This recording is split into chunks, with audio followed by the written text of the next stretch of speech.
And I will start with an intro and then we will start immediately.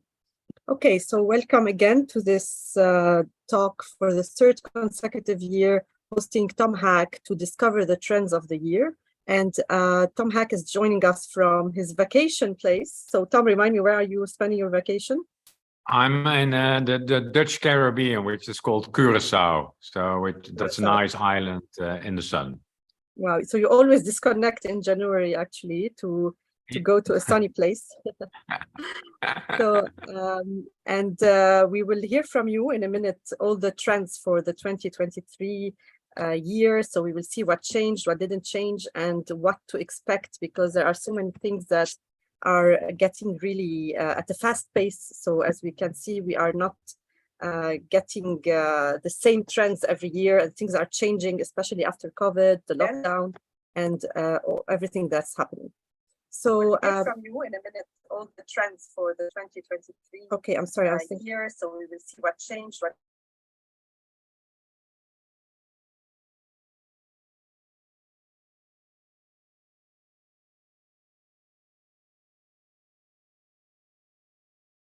changing, especially after COVID, the lockdown. Yes, I'm getting a delay in my presentation. Okay, so just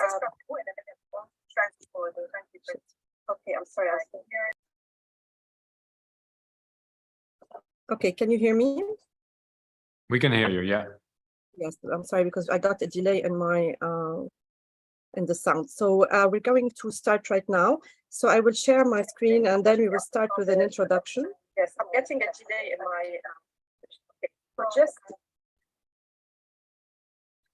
okay, just a second for that. Sorry for that. Okay, so now can you hear me? We can hear you, yeah. Yes. Perfect. So I'm sorry for that. Again, now we're good. Okay, so just a quick introduction. So today we're going to talk about the HR trends, and the main title is going to be Breaking Boundaries. So Breaking Boundaries is such a big and interesting title, and we're going to see why Tom Haak chose this title. So just a quick introduction about who we are and what we are doing here. So we are I Have Learned Academy, a place where we share everything that you did not learn at school or university. We organize educational events, conferences, workshops, and different type of like educational events. We had some interesting educational events related to very different topics related to self-development, to business, entrepreneurship, practical skills. We had some cultural events. We did even some very out-of-the-box events like discovering the old railways in Lebanon. So it's absolutely everything that no one really taught us.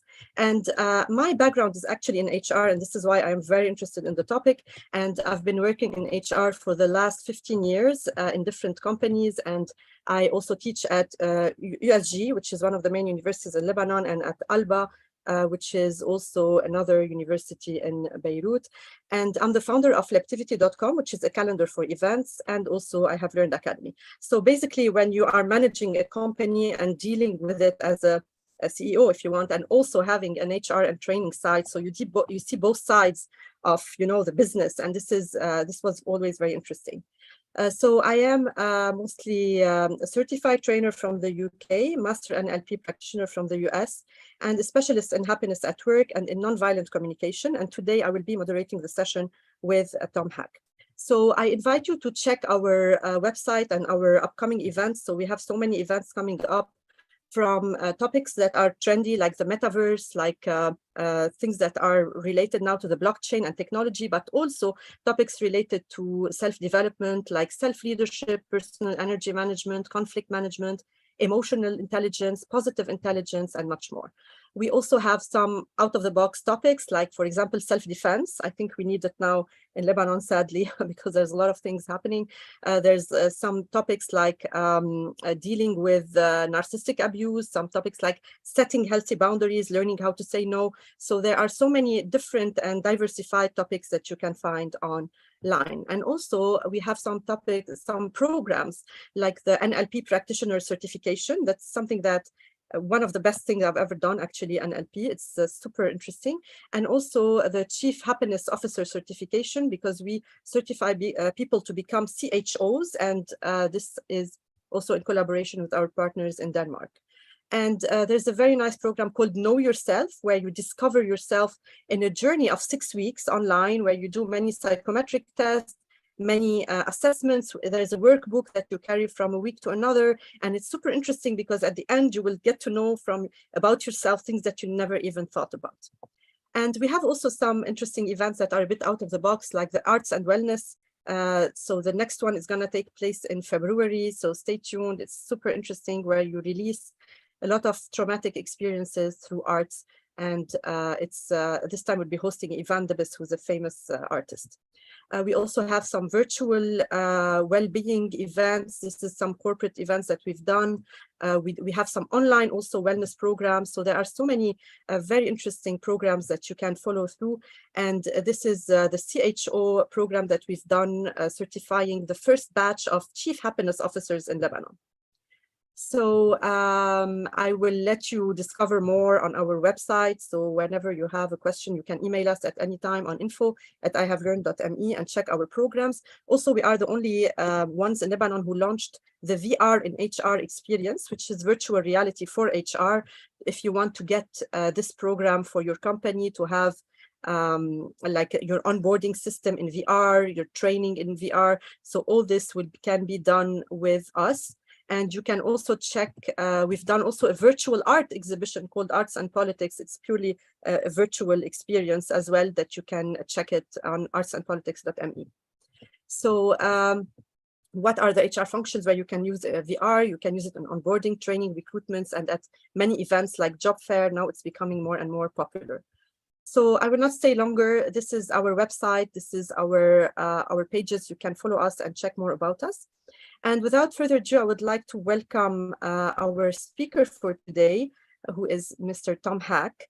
Tom is the director of the HR Trend Institute. I'm sure many of you heard about it.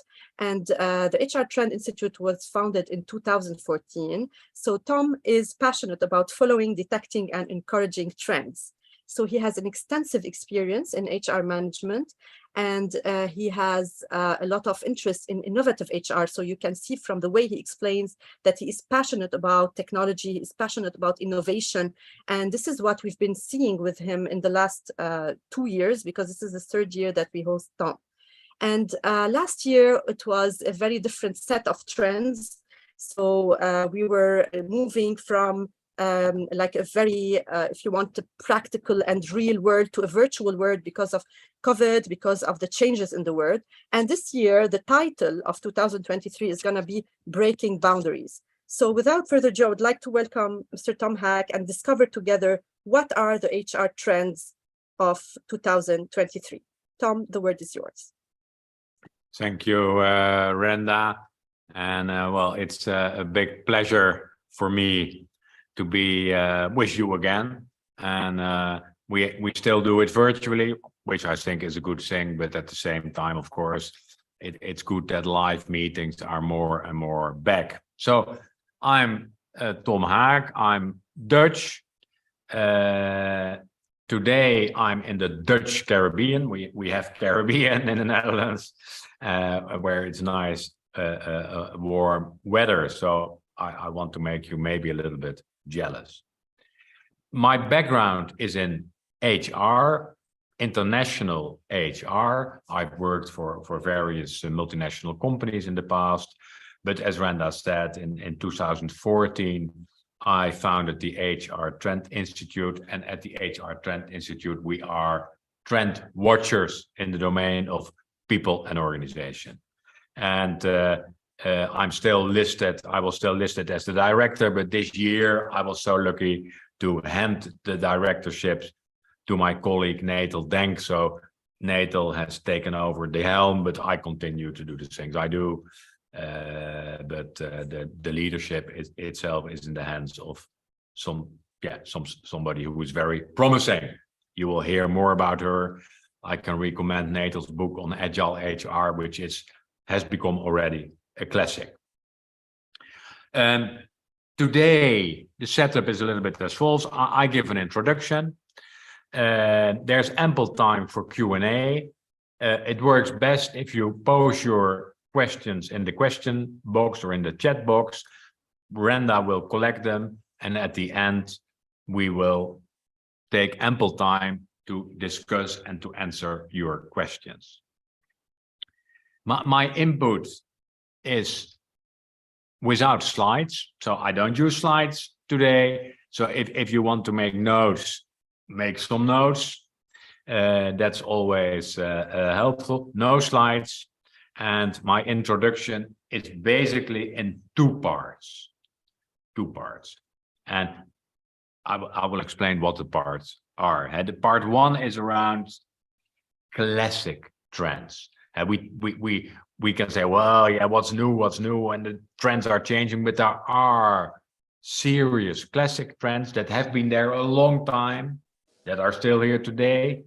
And when we look at HR and the HR domain, we still don't use them enough. So there's a lot of room even to use the classic trends. Don't look at new, but look at the classic trends. So that's part one. And then I will go into a little bit more detail about the specific trends we see for 2023. If you were in this meeting last year, exactly, you could say the same period, January 22, the theme for our trends for 2022 was from adaptation to transformation. That had a lot to do also with the COVID crisis. HR and organizations, they showed in the COVID crisis that they were very good in adapting, very quickly adapting, organizing meetings online, organizing courses online, onboarding people online, etc. Adaptation. But often what you did not see was real transformation, really changing and innovating practices. So we hoped to see a lot more of that, and maybe we have seen some of it, but I think absolutely not enough. So the theme for 2022 is still also valid. Look for opportunities to transform. And of course, the transformation is often the digital transformation. And yeah, the danger always is that we slide back in our old practices. A simple example we have seen a lot has to do with working from home or hybrid working. Then we saw in the COVID period that organizations, well, they were not super flexible. They said everybody who can has to work from home. And now we see that there are quite some organizations that say you have to come back or you have to work in the office 3 days a week and maximum 2 days from some new rules. That's not transformation. That's even maybe not adaptation, but that's going back to the old HR rule book. So maybe we should not do that. So what are those classic trends? And if you go to our website, hrtrendinstitute.com, you can find a list of 14 mega trends. I'm not going to tackle them all, but for today, I've taken 5 out of the box. And so I will quickly cover 5 classic trends. One preliminary remark. In the end, it's not about the trends, whether they are classic trends or new trends. It's about the question for you, how can I use the trends in my organization to deal with the most burning organization/people issues? So it's not, the message here is not, oh, there are a lot of trends and you should use them. No. I'm encouraging you to look at the trends, to study the trends, but then to look at what can we use in our organization to tackle the most burning issues. So that's very important. That is related, of course, also to your HR plan. It's early 2023, but I hope you have some kind of plan. What are our burning issues and how are we, from an HR perspective, from a people and organization perspective, from a culture perspective, how are we going to contribute to tackle those burning issues? And maybe we can use some of those trends. 5 classic trends.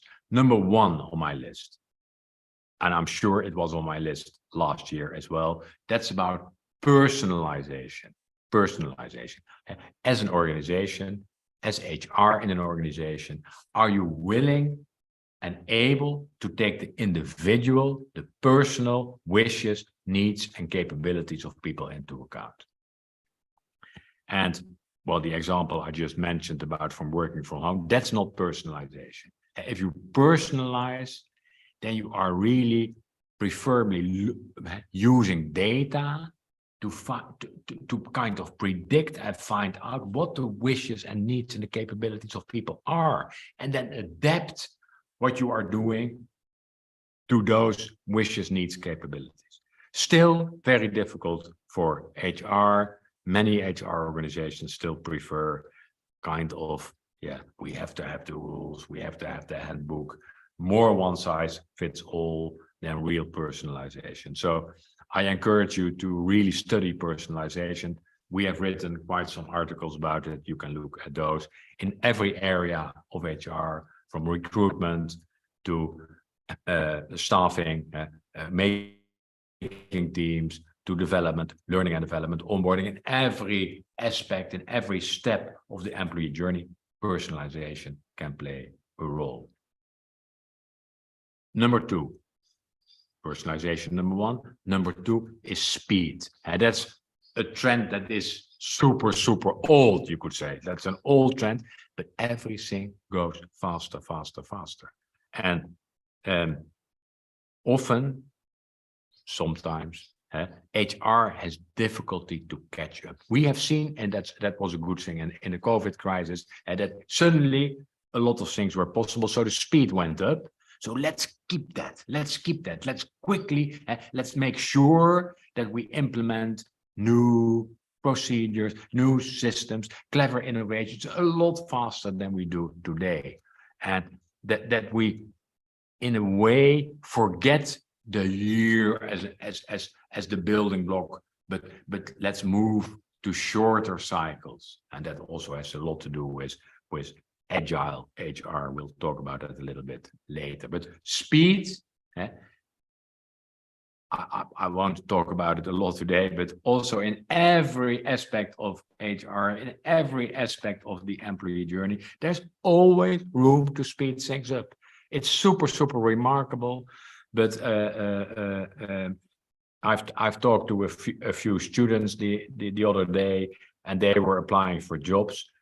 For many of those people, those processes are still very slow. It takes weeks before a recruitment process is finalized. And why not hours or a day, maybe? So everywhere there's room to speed things up. Nothing to do with a super fancy trend, but if you look at personalization and look at speed, and if you take only those 2 elements and look at your HR practices and see what you can improve, well, I'm sure you can do a lot. Number 3, that's a clear, you could say, long-term trend, the use of technology, also the use of technology in the HR people and organization domain. What we have seen there still is that a lot of technology is used for, you could say, automation. And that is, automating tasks that were done by human beings, and they are now done by the machine. That's fine. But that is, you could say, back to the first title, that is adaptation. That's automation. But what we are looking for is augmentation, using technology to increase the capabilities of human beings a lot, and explore new avenues, do things totally different. So in a way that human being plus technology opens new horizons. And that is augmentation. So let's not focus only on the automation. And many of the HR providers, HR system providers, they are still a lot on automation. You have all worked with HR system implementation. That has a lot to do with automation. But look for opportunities to cleverly use technology to make the life of people in the organization, but also to make the life of HR a lot more pleasant, a lot more effective, and a lot more innovative. So technology, super opportunities. And we will come back to one technology element later, VR. Number 4 in the classic trends is also a long-term trend. That is, you could call that the employee experience. Coming from the customer experience, employee experience. I don't think that is a fad. That is really a solid long-term trend. More and more people who are connected to the organizations, you could call them employees, you can call them differently, but they are expecting an experience, a real experience and a positive experience, and not the dreadful negative experience we still offer many of our people. So it's not only about happiness. I'm not a CHO. It's not only about happiness, but it's really providing and making sure that you design things in such a way that you offer people a positive experience. The last, number 5 on the list of the classic trends, has to do with purpose. That's also a long-term trend. More and more people are looking for work as a way to express their purpose. They are looking also for work as a way to contribute to solve burning issues in society. And so it's not only work for money, but it's also work for purpose. And are you able as an organization to provide that purpose? And are you able to align the purpose of the people connected to the organization with the organizational purpose? Very important classic trend, but look into that as well. So those are the 5 I wanted to mention upfront: personalization, speed, technology, the experience, the employee experience, and purpose. There are more, but look at those 5. All right. And for 2023, we choose as a theme breaking boundaries. It's not only time for transformation, but it's also time to break some boundaries. Not too aggressively. We're not proposing that you do things that are not allowed, but breaking boundaries is a nice theme. And those boundaries can be different boundaries. Of course, we're talking about the organizational boundaries. Don't lock yourself up in your own organization, but break those boundaries. Organizations are not working in isolation. They're working in their ecosystem. They're working in their networks. They're part of society. So HR can help to break those boundaries. But it's also breaking the boundary of HR in the organization. It's not only about HR, but it's about working in a multidisciplinary way with other functions in the organization, with marketing, with sales, with IT, with all other elements. So it's also breaking those boundaries. It might also be about breaking personal boundaries. Personal boundaries. Stand up. Make sure that your voice is heard, but also, and that was one of the topics also on our list for last year, be sure that you are an activist, that you are not too humble, not too modest, but that you are willing to tackle terrible issues, or not so terrible, but unwanted issues in your organization. So be an activist, but that also sometimes requires to break some personal boundaries. So breaking boundaries as a good theme for 2023. And we have made a list of 9 topics, trends you could consider for 2023, and we think are going to be important, are already important today. And you can find more background on those 9 on our website in the article about the 9 trends for 2023. And I will go through them And of course, I will start with number 1. Classic, yeah, or traditional. Number 1, that is supporting your people, supporting people who need support. And we see, and we still see that many people are in dire circumstances. We have inflation while you're in Lebanon, or if you are in Lebanon, you have terrible inflation. There has been the COVID and related health crisis. There is in some parts of the world a war. There is an energy crisis related to that. People don't have the money to pay for their heating, etc. So people are, not all the people, but some people are experiencing situations where they need support. And what we see more and more, that organizations take that up. They say, okay, there's an expectation that the organization where people work, that they help them. And not only at work, but also in their private circumstances. And that might be financial support.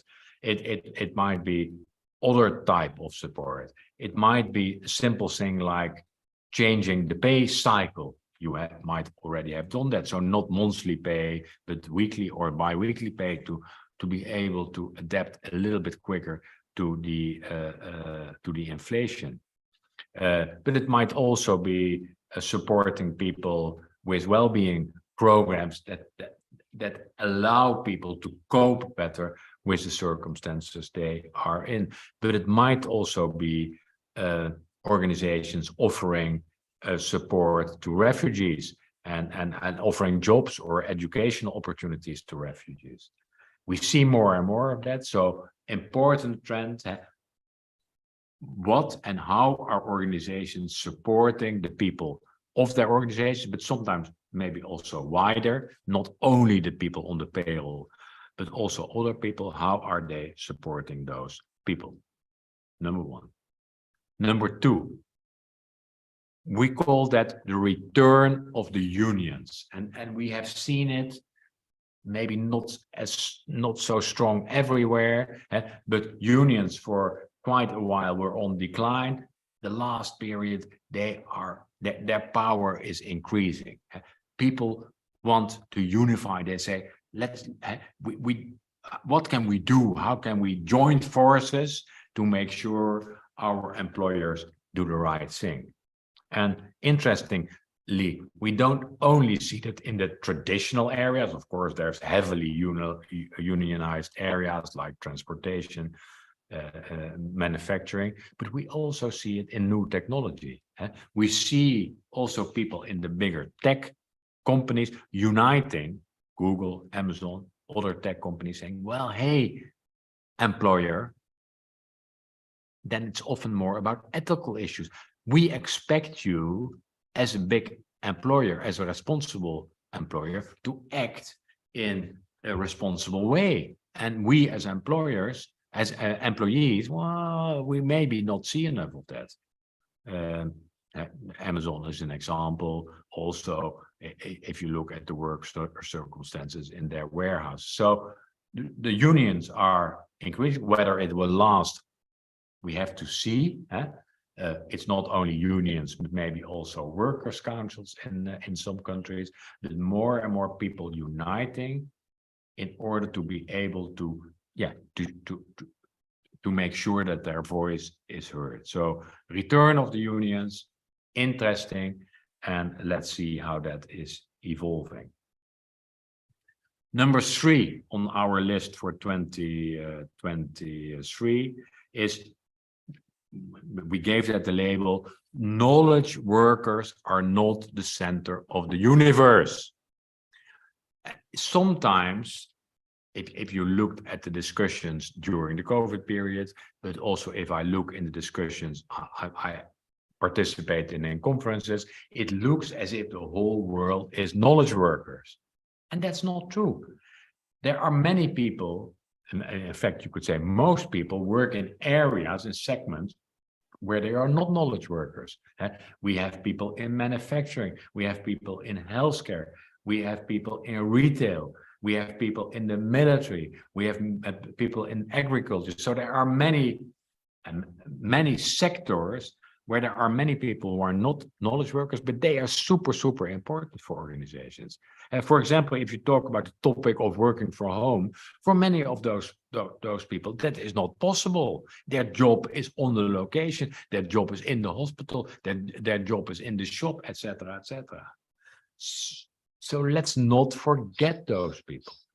And what we see, that more attention is given and needs to be given to the really people, you could say, the front workers, the people who are delivering our packages, the people in the warehouses who are collecting our packages, the people in the hospitals who take care of our ill people, the people in the shops who are making sure we can buy our food and other things. So yes, knowledge workers are important, but they are not the center of the universe. So if you look at your HR practices, if you look at your HR plan, it's important to map out what are you doing for the people who are not knowledge workers. Don't forget them, take action. And if you don't do it, I'm Dutch. In the Netherlands, for example, we have had various issues at our airports. And because there are people who are just loading the luggage on the planes. Well, it's not the type of work many people like to do. The wages are very low, too low. A lot of that work is outsourced to quite dubious employers, and that backfires because those people, back also to the the point of the unions, they are saying we don't take it any longer, and we are doing this work. We are making sure you can travel business-wise or on your holidays. Why don't you pay us a normal salary? Yeah, and it's not only the people on the luggage line, but also the people in security. Yeah, because we want to fly safe, so there are many people in security. They have to work 24/7, all those type of things. So I'm not going to preach too much, but it's important to look at those groups. Number 4 on my list. So I've covered 3 as supporting people who need support, returning of the unions, knowledge workers are not the center of the universe. Number 4 is virtual reality as a kind of first step in the metaverse. VR has been around quite a while, but now we see more and more, and Renda is giving courses in that and programs in that, so you can learn a lot more. But VR is becoming more mainstream and cheaper as well. And it will allow us in HR to really enter the metaverse, experience the metaverse, learn in the metaverse, and see how we can evolve in the metaverse. And we see applications in all aspects of the employee journey, and we see it in recruiting, offering people a virtual job experience in the metaverse. Hey, come in our metaverse, experience what it is to work in our organization. We're not just telling it, but we allow you to experience it. Then you can test also people. You can put people in real work situations, semi-real work situations, and test how they are behaving. So it's also used for selection. Then, of course, you can use it for onboarding. You can use it for training. You can use it for meetings. Today, we are in a rather traditional Zoom meeting. Hopefully next year, Renda will be able to invite us in her nice area in the metaverse, where I'm as a avatar, maybe a more attractive avatar than the real Tom. So I'm there as an avatar, and you are there as avatars, and we can have a more meaningful dialogue in the metaverse than we have today. By next year, you think already? No, I don't think so. I hope, but maybe a couple of years. I'm challenging you. Let's try to make it happen. I think with some effort we could make it happen. I think so. And so lots of opportunities. And I encourage you to jump on that train. Get experience, that's important. Nothing is perfect yet. There's a way to go, but we have to go on the learning curve and speed up the learning curve. And that's maybe also another preliminary remark I should have made. We can talk about the trends. We can talk about the trends, but we are not, we and you, we together are not only observers, and we are actors as well. So we can make things happen. So we can also make sure that trends really become a reality. And the use of VR and the metaverse is one of those trends. If we wait and see, maybe nothing happens. But if we say this is an opportunity and we can grab it, then maybe some fantastic things will happen. Some real transformation and maybe some real breakthroughs. That was number 4. Number 5, and now I'll just take some water. Number 5 we called solving the productivity puzzle. And that's not so, that's a difficult subject. But it's interesting. What we have seen in the last years, and we have seen a lot of investments in technology. We have seen the whole movement on the employee experience. We have seen the rise of the chief happiness officers. So we have seen a lot of measures. We have seen a lot of innovations. That's all nice. But if you look at the way productivity is evolving, well, that's kind of stalling. It's not increasing so much, a little bit, but we would expect a lot more. We see all these things, but we see productivity is not increasing a lot, and we still see many people who are working very, very hard, and who are maybe even sometimes overworked, and they have burnout, and they feel exhausted. So why is that? Why are we not all working a couple of hours per day very cleverly? Because technology is really helping us. I talked about augmentation. That's a puzzle. Why is this happening? All these investments, but not really a breakthrough in productivity. And we have to do that. That has to happen because we know longer term that the workforce is graying. More older people, less young people. Already today in quite some countries, people are crying for people to do certain types of work. There's a shortage, not everywhere, but there's a shortage in certain sectors. We cannot continue to push the cry for more headcount. We have to solve the productivity puzzle for the benefit of organizations, but also for the benefit of people. That people should not be overworked. There should not be burnouts. People should be able to work in a relaxed and focused way. I don't know. We can talk about this in the discussion. We called it the productivity puzzle. Unfortunately, we don't have the solution to the puzzle. So, but you can work on that as well. Number 6 on our list for 2023, we called watch out for the TIA. Watch out for the talent intelligence agency. And more, there's 2 things. One is recruitment and talent management are merging. In the past, there were 2 kind of totally separate disciplines in HR. Today, well, it has a lot to do. How can we find the right people for the projects we are doing today? And that has to do with recruitment and it has to do with talent. But what you need is good intelligence, good data, good analysis.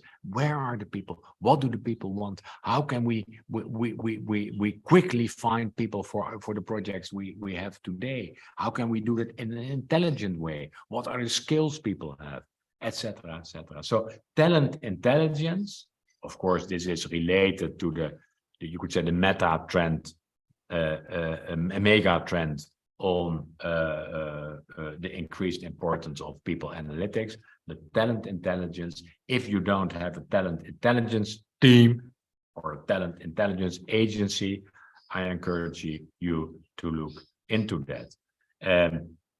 One of the underlying skills I did not talk about today, but I still want to mention it, and that is the movement from jobs to roles and the underlying skills. So skills as one of the most important building blocks in HR. We have talked about that last year. That trend is unstoppable, but their intelligence is important. And what are the skills we need? And what are the skills people have? And what are the skills people can learn? If you have those type of data, then you can start playing. Then you can start staffing projects and staffing teams in a clever way. And you're not hampered by jobs and job classifications and a traditional way we are doing this. So number 6, the talent intelligence agency. Trend number 7 we see for 2023 has to do with Agile. I already mentioned it. And we see an increased number of Agile HR roles. Also there you see not a total merge, but HR is taking on important Agile roles in organization, especially in the area of Agile coaches. So it's not only about Agile in HR, but it's how can HR support organizations to become more Agile and support organizations to implement Agile methodologies. Implementation of Agile methodologies is becoming more and more mainstream, but it requires that HR learns new skills, not only in Agile, but also in design thinking. So increasing your skills in Agile and design thinking is important. I don't know whether the Academy of Renda has something on their list. I'm sure they have, because we do. Yes, you have? Yeah. Design thinking, we do. Okay, excellent. So more HR roles, and we need more Agile and design thinking skills in HR. I'm coming to number 8. Also, you could say a difficult subject. We call that get rid of the M taboos. And the M taboos are the menopause and menstruation. And still, unfortunately, you could say, in many organizations, talking about menstruation and the effect it has on parts of the workforce, the same about menopause, those subjects are still taboo. And it can be even worse that people make jokes about it, etc., etc. We know from research that both menstruation and menopause are affecting the workforce, and we can do a lot to make sure that we help people in the organizations to cope with the M's. And we see signs. So otherwise we wouldn't mention it as a trend.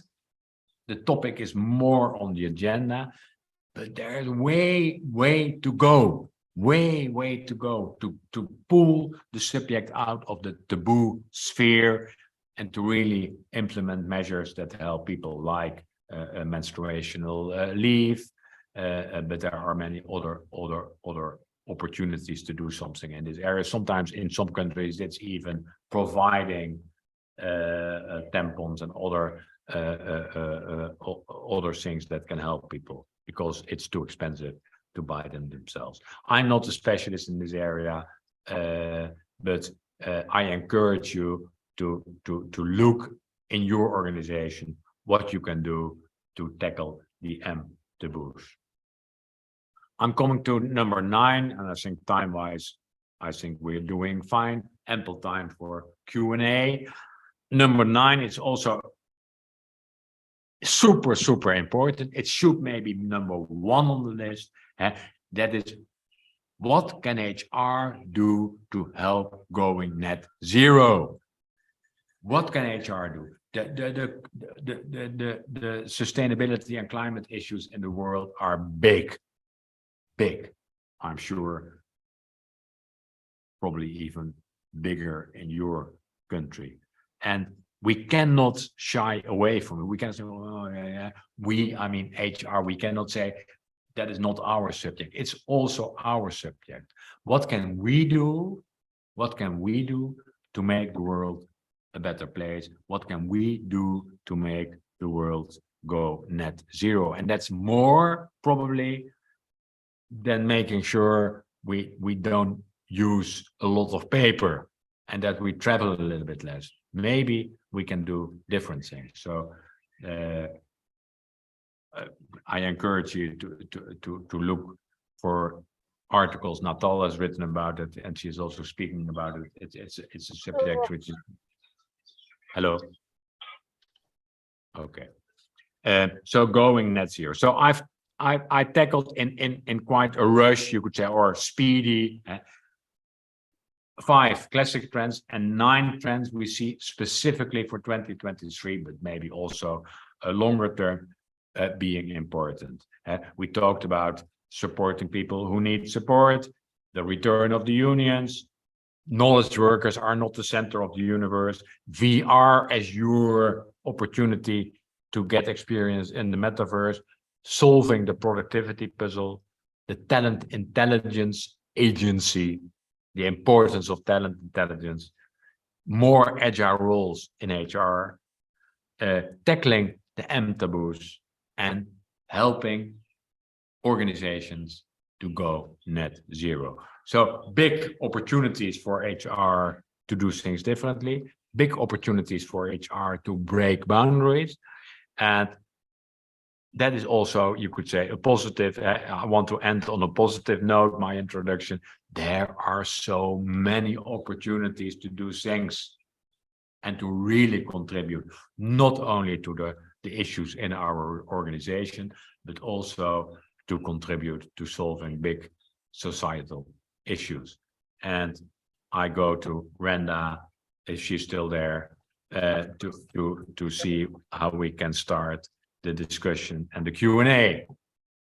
Hey, first, thank you so much for these trends. Like always, it's special. There's always one trend that I find really weird. And for me, it's number 8. I mean, like, why does it have to be in 2023 that we tackle the M taboo? So well, I found it should be 2000 or 1950. So that's why does it take so long? Exactly. That's the question. But do you recognize it or not? Yes. Well, yeah. I never thought about this, so yeah, it's interesting to No, because it's a taboo. People don't talk about it. But it's a taboo to be tackled, and it has taken too long. Absolutely. Yeah, and my favorite is actually going net zero because in every company I worked in HR, I implemented a green program. So I was the one in charge of putting recycling bins, recycling like paper, plastic, etc., because it's not very common everywhere here in Lebanon. And we started doing this, reducing paper, putting in the signature, think before you print, small messages, awareness, education, because people lack a lot of education about using and reusing the waste. So I love that personally. And there's many opportunities. It's about the temperature in the offices. It's about hybrid working, but it's also the way we work. How can we work in a more sustainable way? So there are many opportunities to do things differently. Exactly. So I would invite all the attendees to participate, ask your question, comment, give your feedback, share your experience. You can write on the chat or just raise your hand and we will give you the word, but we prefer if you write it down before so that we don't have repetitive questions. So I see Rudy, he's saying, I see a lot of companies. So actually Rudy is one of our experts in the metaverse. So we did in the metaverse. So he's saying a lot of companies are trying to change the word HR and change it to something different, more suitable to today's word. What do you think of that? So instead of HR, they use human capital I think that's a labeling issues. I'm lukewarm about that. I also because the name of our institute is HR Trend Institute, so we don't want to change the name. But I think we see. I also have a list of HR job titles, they see everything, and so it's people and organization, people culture, what you call the chief happiness officer.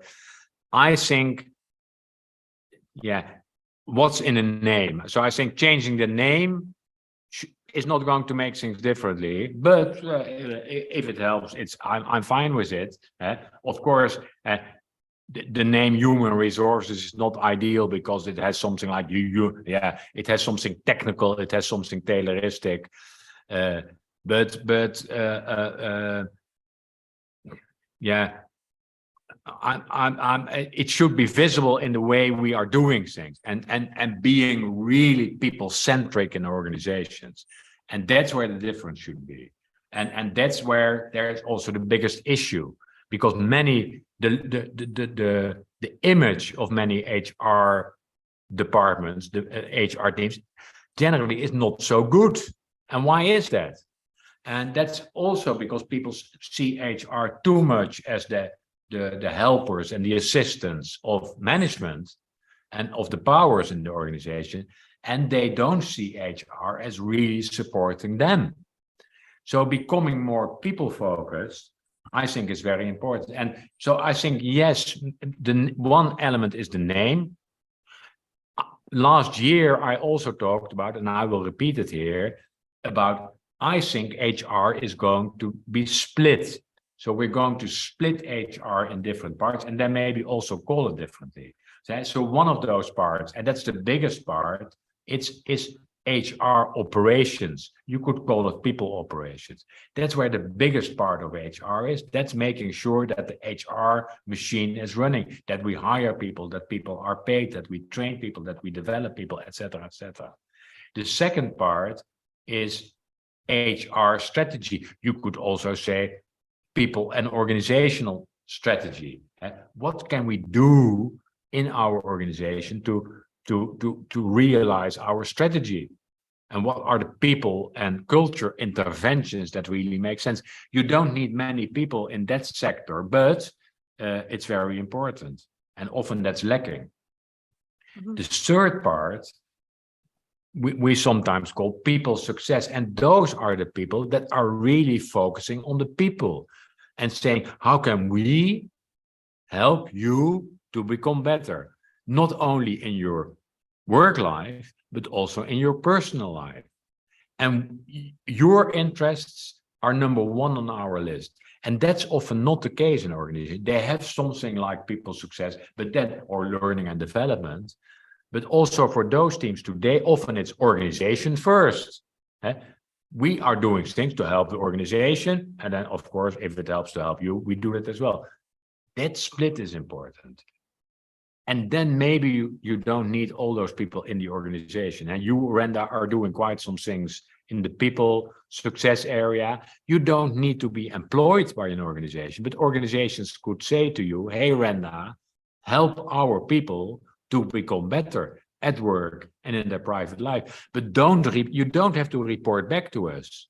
You don't have to come back to us and say, hey, Tom is not doing a good job, or Tom is right, because then it becomes blurry. Because if you are also seen as a representation of management in the organization, then it does not work. I should be able to develop in a safe place.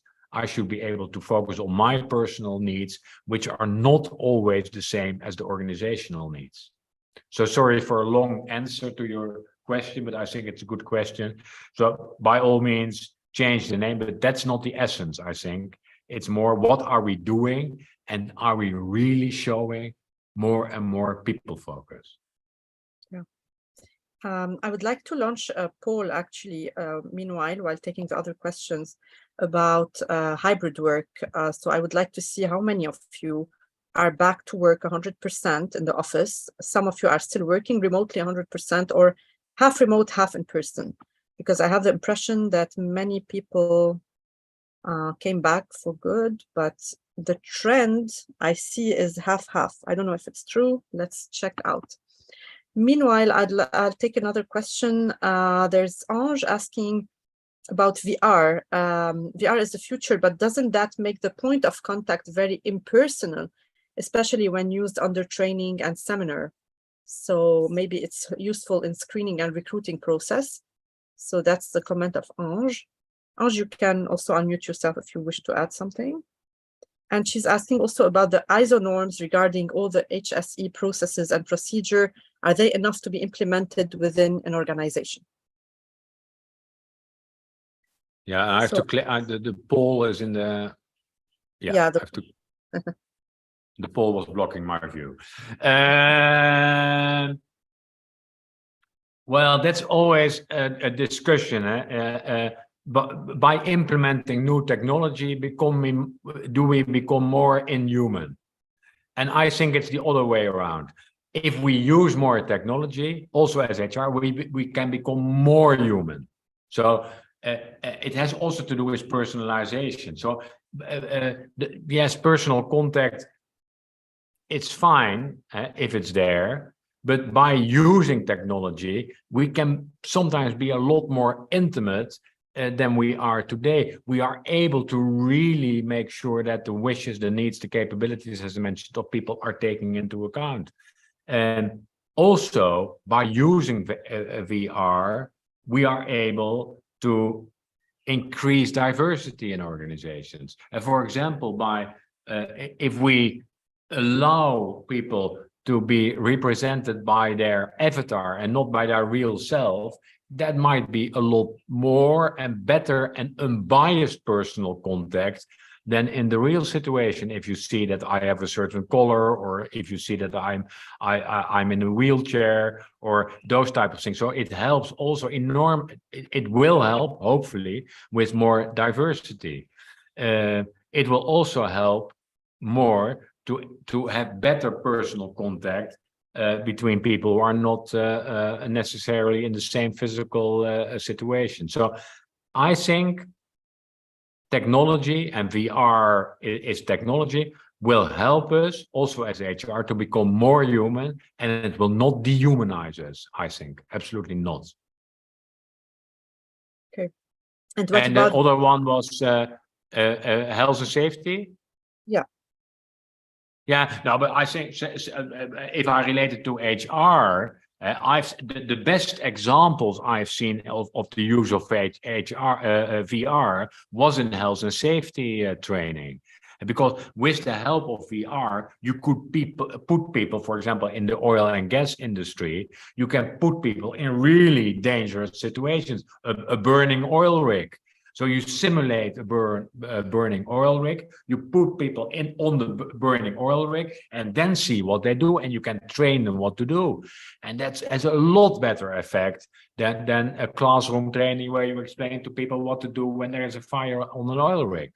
So I think health and safety, enormous opportunities, but not also say that I'm not talking about a safety example, but the use of VR to help people in their well-being is also there are numerous possibilities there. Of course, we have seen examples in mindfulness and meditation in VR solutions. So there are numerous opportunities. So I think it will enormously help the health and safety area. Great. I'm going to end the poll and see the results together. So actually, you can see that 68% are back 100% to the office. 8% only are still working remotely, and 24% are doing half-half, like half remote and half in-person job. This is our audience today. So majority are back to the office 100%. Is it the same in Europe, Tom? Like majority are back to the office?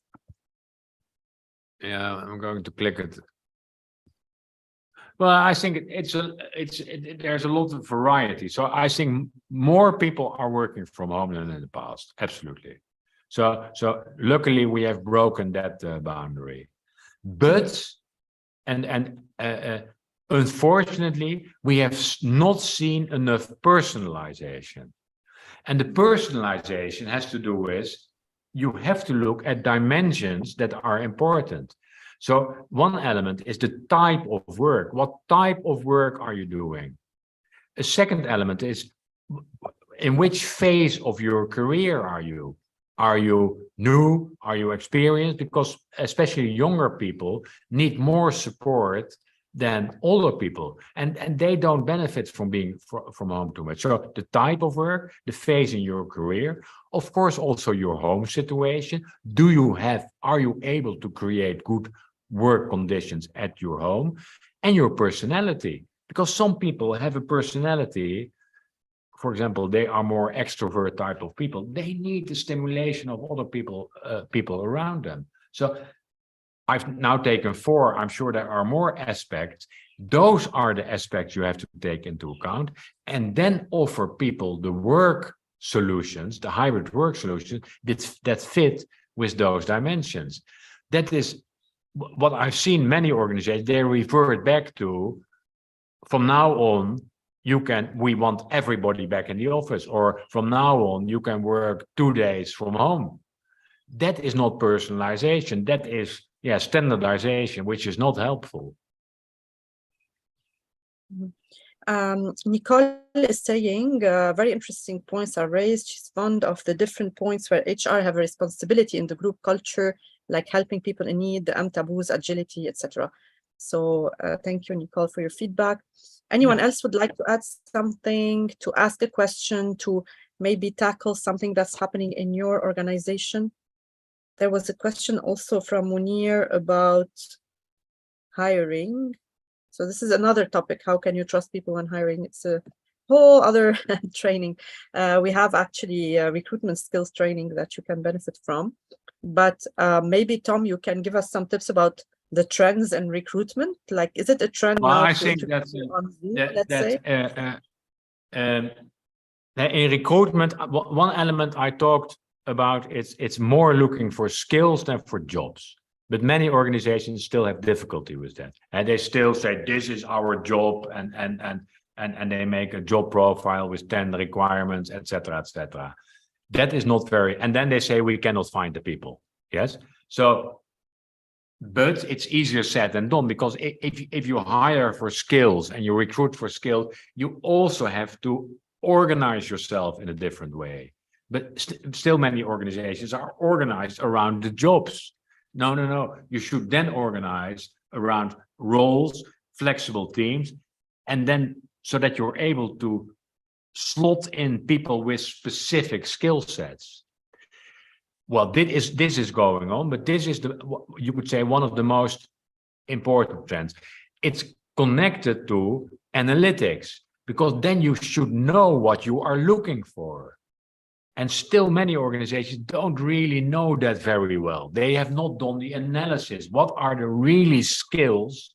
What are the skills that determine the difference between good and excellent?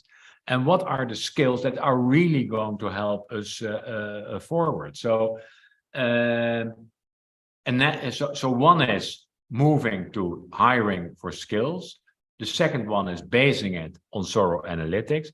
The third one is not only looking at skills, but also looking for the personality of people, because you need people with a certain skill set, but you also need people who can learn new skills very fast, because we don't know what the future is looking like. So we need people, for example, with a high learning agility. Then you want to organize your recruitment process as unbiased as possible. Well, most recruitment processes they have a lot of opportunities for bias. The example I always mention is that many organizations still base their selection heavily on interviews.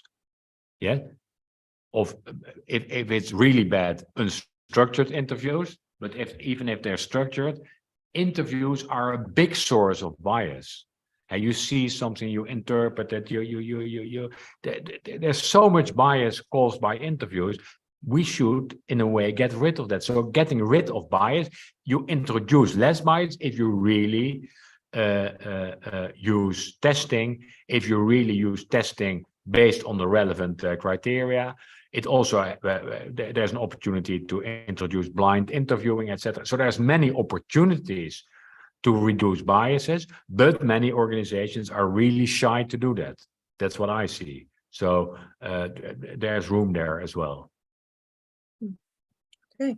Nada is asking, Nada Genadri, I invite you to unmute yourself if you want to ask more specifically, clarify your questions. So you're asking about the productivity puzzle is not solved. Any interesting avenues? Nada, would you like to unmute yourself and clarify more the question?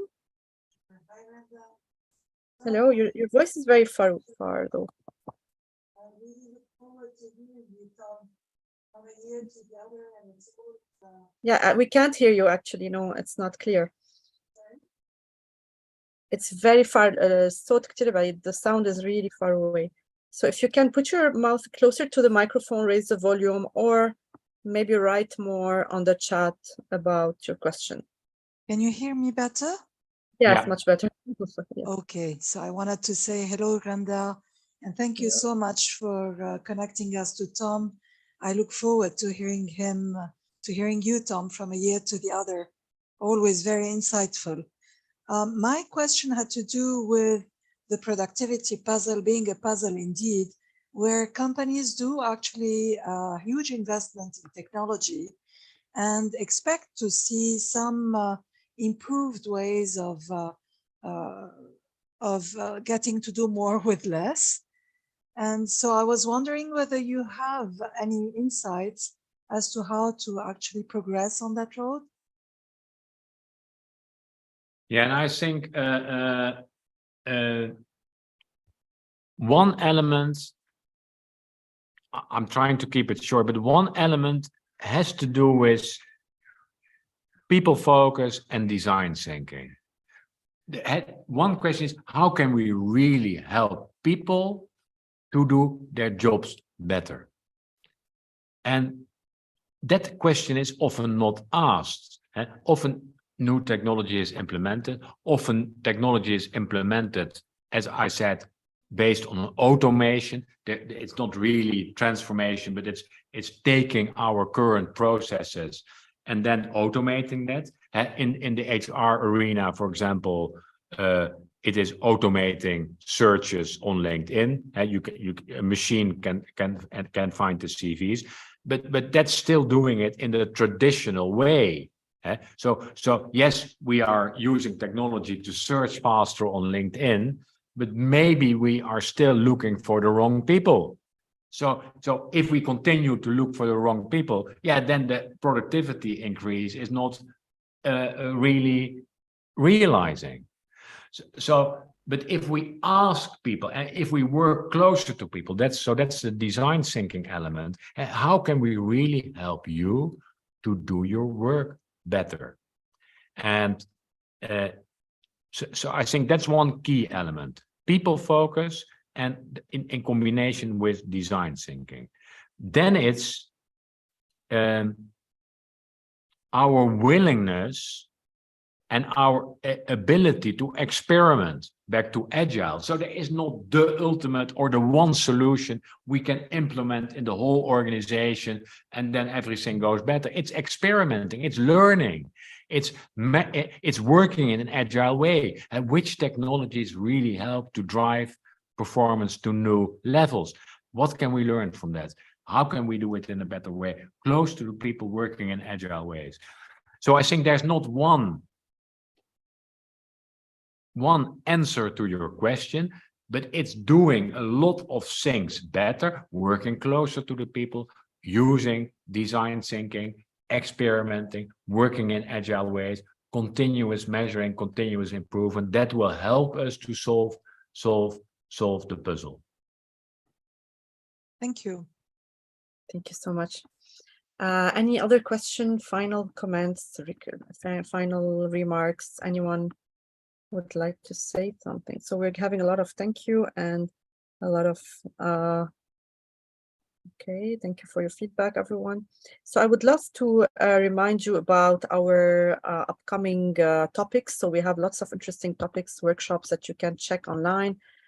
We have plenty of out-of-the-box trainings, like, for example, the one called Know Yourself, where you can discover yourself deeply and know more about who you are and discover your skills. Check our service VR in HR and our CHO program that we do once a year.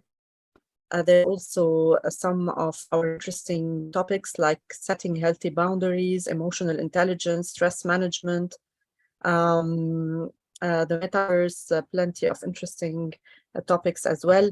And actually, I have one last question for Tom related to wellness and well-being, because I've noticed there's a trend in, sending employees to wellness programs, to feeling well, doing meditation in the, in the workplace. Maybe this is increasing after COVID and the lockdown, and especially in Lebanon after what happened with us in the crisis and the explosion that we lived. So is this a trend that you see worldwide as well? No, absolutely, absolutely. More focus on well-being, and as I said when I talked about the people focus area, that's the question: how can we help people to become better, not only in their work life but also in their personal life? And that's because well-being, of course, touches all the aspects of people's life. I think it's important to not to see it as something separate. Saying, okay, you cannot buy it off and say we send you on a well-being program. That's it, because in the end it's about how can we. That's the same with experience. It's this, how can we really integrate it in work? Yeah. So then it becomes more difficult. So as long as we see it as something separate, it's dangerous. We should really ask ourselves, how can we really integrate the well-being elements on the work floor? Yes. And that is more difficult sometimes. So yes, learning new meditation techniques is fine, but if you don't have an opportunity to apply them at work, in work, well, it's a waste of money. Will there be a recording of this session available, Randa? Yes, there will be a YouTube link. I'm going to send it to you after this session, as well as a quick form for everyone to fill and let us know their feedback, as well as the topic they would love to hear about. Tom, always a pleasure having you. So we're running out of time. As promised, we will finish at 7:45. We're right on time as usual. And thanks a lot for your time and for taking time also out of your vacation in the Caribbean. Oh, of course. To talk to us, and hope we will see you live someday in Lebanon, or maybe through a hologram, as you said. I hope so. Otherwise, next January. So we see you. Bye. Take care. Bye-bye. Thank you. See you. Ciao.